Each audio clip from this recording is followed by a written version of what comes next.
All right, let's jump right in. Welcome back to the Explainer. Today we're decoding a topic that, on the surface sounds incredibly technical, but it's actually about sheer, absolute corporate survival. We're going to take a hard look at the catastrophic business risks of poor access control, and more importantly, we're walking through the definitive structural framework to secure your compliance using the latest version of the standard, ISO 27001. Now, if you're sitting there thinking access control is just an IT department headache, well, this explainer is going to completely change your perspective. We are literally transforming dry standards into high-stakes operational reality. Let's do this. So here's our game plan. We're systematically dismantling this whole governance puzzle today. We've got the executive risk cascade, the 5-tier ISMS hierarchy, the ultimate audit truth, the major non-conformance trap, and we'll wrap up with a very practical 8-page policy blueprint. Section 1. The Executive Risk Cascade. From Compromise to Governance Failure. I want to start by asking you a really direct question, because this exposes a critical and, frankly, a shockingly common flaw in corporate infrastructure. What actually happens when an organization allows a high-privileged domain administrator account to rely on a legacy password without mandatory multi-factor authentication? Think about it.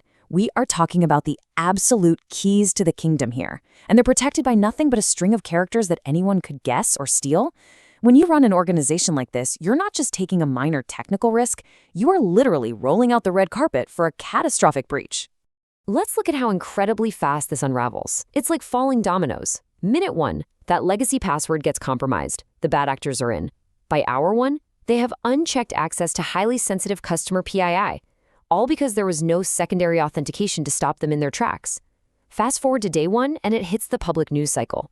It's a loud, highly visible data breach, triggering immediate shareholder panic and completely collapsing the company's stock price and market capitalization. By day 7, you're looking at critical system downtime. That means devastating contractual SLA penalties, rapid customer churn, and basically a total loss of market goodwill. And day 30? The regulatory investigations bring in heavy statutory fines, and the board steps in to mandate the immediate termination of the C-suite for a complete failure of corporate governance. All of that from just one un-MFA'd account. No way, right? But it happens all the time. So, Section 2, the 5-tier ISMS hierarchy. This is the structural framework for your defense. Okay, if you are an IT pro, a consultant, or even a student making a career switch, you absolutely need to understand this architecture. Systematically, this is how a genuinely secure organization is built. At the very top, we have the apex tier, manuals. Think of this as the master blueprint linking management clauses to operational controls. Flowing straight down from that is Tier 1, policies, like an access control policy. Below that sits Tier 2, SOPs and procedures, which lay out the operational workflow. Then we hit Tier 3, guidelines and work instructions. That's your day-to-day tactical steps. And finally, at the bedrock, we have Tier 4, Evidential Records. This is the logs, registers, trackers, and reports. So executive mandates flow from the apex right down into daily operations. Now, right at the center of this hierarchy is a concept we call the sense of direction, or SOD. Your Tier 1 policy provides this SOD. It's pure executive mandate, drawing its authority straight from the Apex manual. And the goal here is absolutely not to get bogged down reciting dry regulatory clauses. The goal is to establish a crystal clear executive intent that governs the real operational realities of your staff. It clearly tells everyone this is exactly how we protect our assets. Section 3, the ultimate audit truth. Planning versus proof. Listen closely to this, especially if you're in the C-suite. If you take literally nothing else away from this explainer, remember this ultimate executive truth bomb. The only love you've got in an audit is the one you can evidence.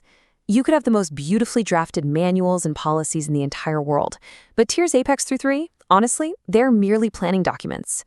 They're totally theoretical until you prove otherwise. And that brings us to the real crux of the matter.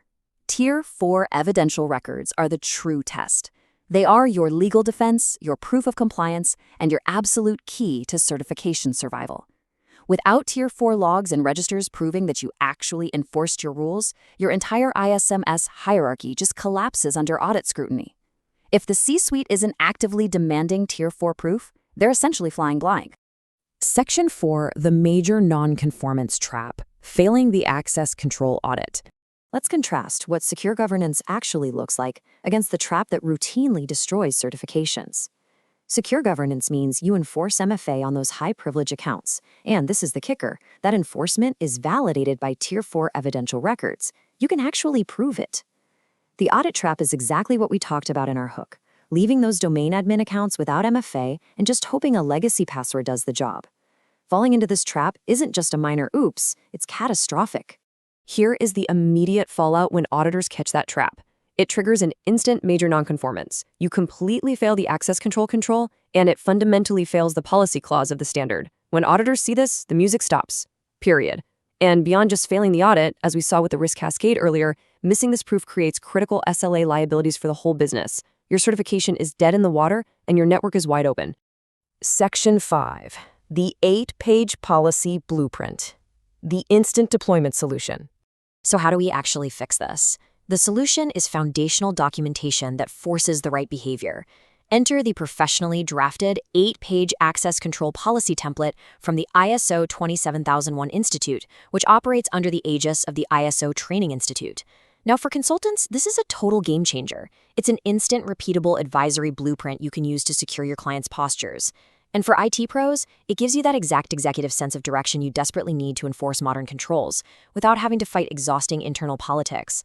And customizing this blueprint, it is ridiculously fast. It's basically 4 steps. Step 1, you secure the done-for-you template. Step 2, you just swap out the hypothetical logo with your own corporate branding. Step 3, run a quick find and replace to change the default placeholders, like ABC Technologies Private Limited and its acronym ABCTPL, to your actual company name. And step 4, you deploy it globally. Just like that, you've established the executive mandate to enforce modern MFA and SSO configurations across the whole network. It literally takes minutes. You might be wondering, what's the real impact of doing this? Well, deploying this specific, meticulously crafted template secures you a 15 to 20-year head start in ISMS maturity. Think about that. You're not guessing what the auditors want to see. You are deploying the exact structured sense of direction that guarantees compliance under the latest version of the standard. You're taking a huge vulnerability and transforming it into a verified, rock-solid defense. Which brings us to our final and probably most important question for you to take back to your own organization today. Are your high-privileged accounts truly protected by Tier 4 Evidential Records? Or are you, right now, just one legacy about your proof? It is definitely time to evaluate your posture before an auditor, or worse, a threat actor, does it for you. Thank you so much for joining me on this explainer, and we will see you next time.